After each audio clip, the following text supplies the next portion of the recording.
Hi, and welcome to Hyper Online. So in this video, I'm going to be teaching you a little bit about social media. If you haven't downloaded the application already, we are a VTubing application on iOS, and we make it very easy to make content. In fact, I am recording using my phone right now. So if you haven't joined our Discord, you definitely should do so. We have a creator program in there where we have more in-depth analysis and support for our content creators who are interested in this sort of thing. But without further ado, let's get into the video. If you stumbled across this video, you might be interested in social media. Maybe it's to grow your following. Maybe it's just because you want to learn more about social media. You want to grow your business, get more followers. But I'll just teach you how to exactly do that with some of my tips and tricks. So if you're interested in this, don't forget to like, comment, and subscribe, and let's get started. Okay, so a little bit about me and why I am a little qualified to sort of talk about this sort of thing. My name is Peachy, and I have over 10 years of social media experience. I was very early on YouTube. I love TikTok. I love Instagram. Formerly, I was a video director in many different industries, and I've managed accounts with multi-million viewerships.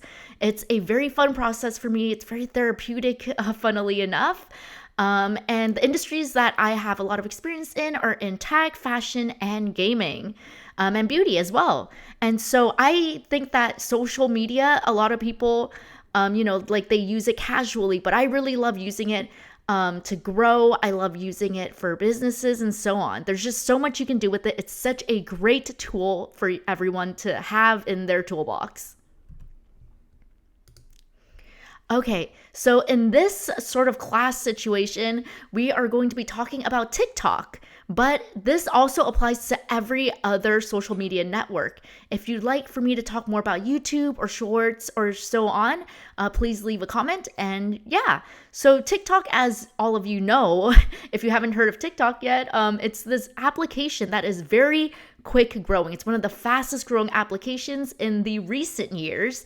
And it is such a great tool because previously, before TikTok, short form video wasn't really a thing. Like you had Instagram, you could upload short form video on there, but TikTok really elevated the short form video game. YouTube, as you know, is known for long form videos. It's known for really lengthy videos and processes, more narrative heavy content. But TikTok made it very easy to create short, bite-sized, digestible pieces of content. So a lot of people wonder, how does the TikTok algorithm work? And why does it hate me? First of all, the algorithm doesn't hate you. The algorithm is just, just like an algorithm. It's just trying to matchmake the best content with the best people. So this is the quickest way I can explain the algorithm. When you make a video, it starts with a very small pool of people. I would say between 0 to 300 to 500 people. And within that pool of people, it kind of gauges the interest and who wants to see this video, who this video is for, and then it circulates it to a slightly bigger audience. That audience is between 500 to approximately 1,000 viewers. From that audience, it'll get more data points, and then it'll circulate to an even bigger audience. And around here is maybe where you notice that your video kind of tapers off and it kind of gets stuck. And you might think, hey, what's wrong with my video? Why did one video get 1 million views and this one got like 1,000? What gives? And so what happens to that particular piece of content is that it will circulate and saturate to every person who finds that video interesting. And once it reaches the end of that, it'll kind of say, hey, no more people are interacting with this. People aren't sharing it anymore. This is kind of the wall of, where the content will go. And sometimes that happens, and don't be discouraged. It's really hard to get a viral video and repeatedly viral videos. So approximately at the 1 million mark-ish, I believe that there is a real person that will greenlight the video for it to go viral. And this is just like a physical, like little checklist to make sure that the video isn't harmful, that it doesn't go against their terms of service.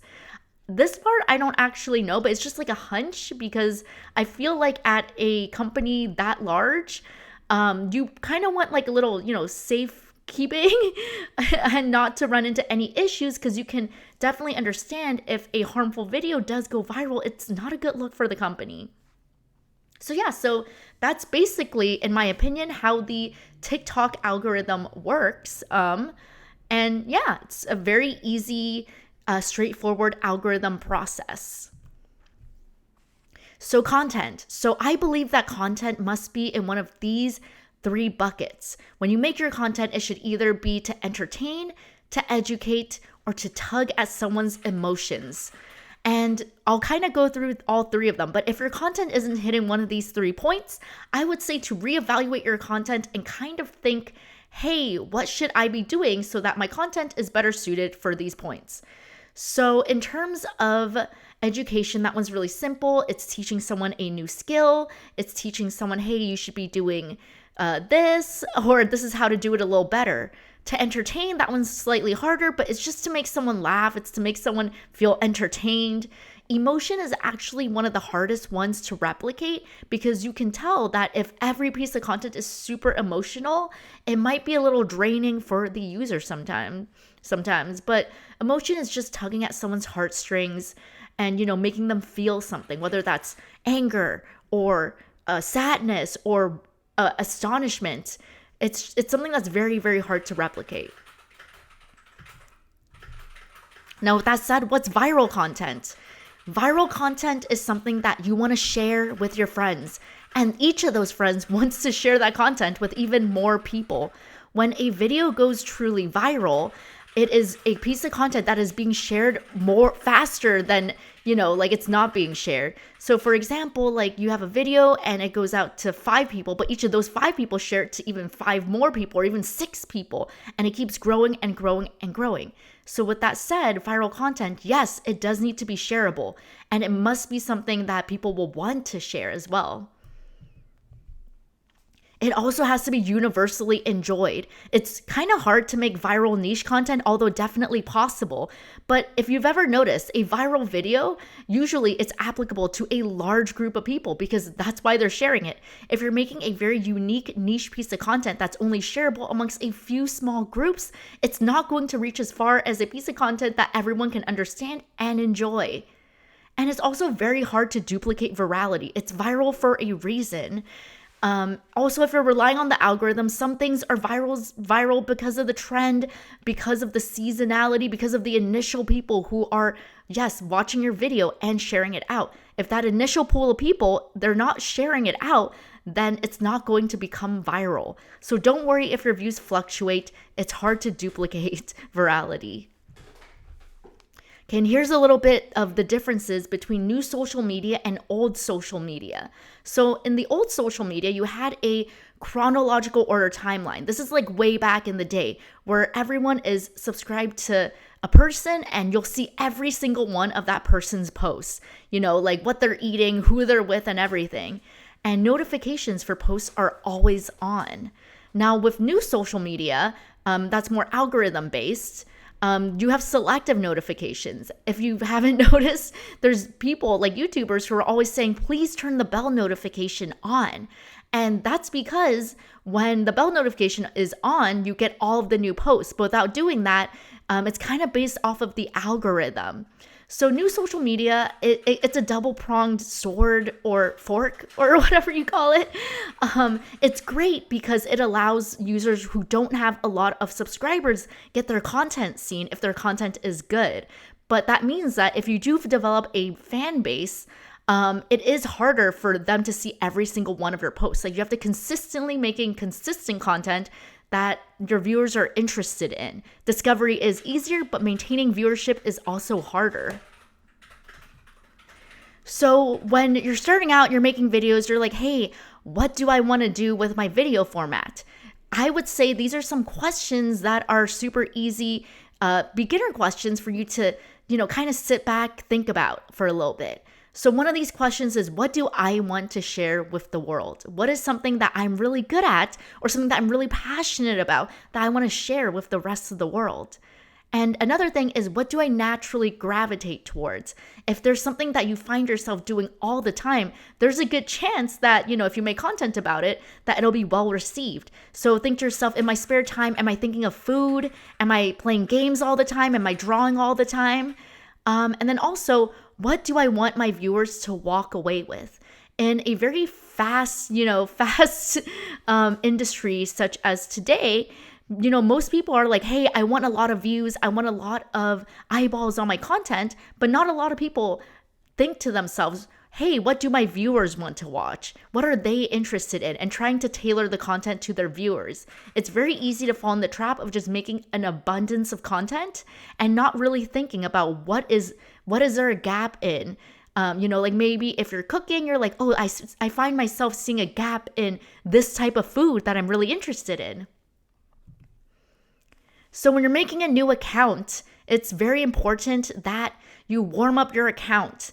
Like, do this for 5 to 10 minutes, interact with other people.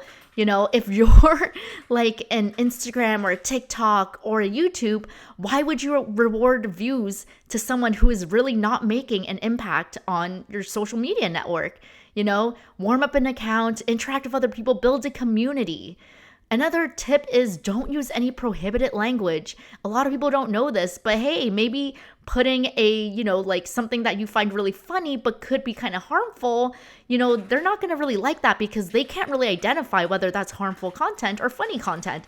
They just see like a bad word and they're like, oh, hey, let's not circulate this video. So I would say, read the terms of service and make sure that you're not doing anything that could trigger a warning from their system. Find the niche you want to grow in, find where you belong and what you want to contribute to, and then also make content that people want to see and share. When you're making content, just think to yourself, hey, am I going to want to share this with my friends? Is it entertaining enough where I want to send this to 6 to 10 people? And, not 6 to 10 people because they're your friends, but 6 to 10 random strangers. So that's basically it for this week's session. I hope that this was a fun, entertaining video.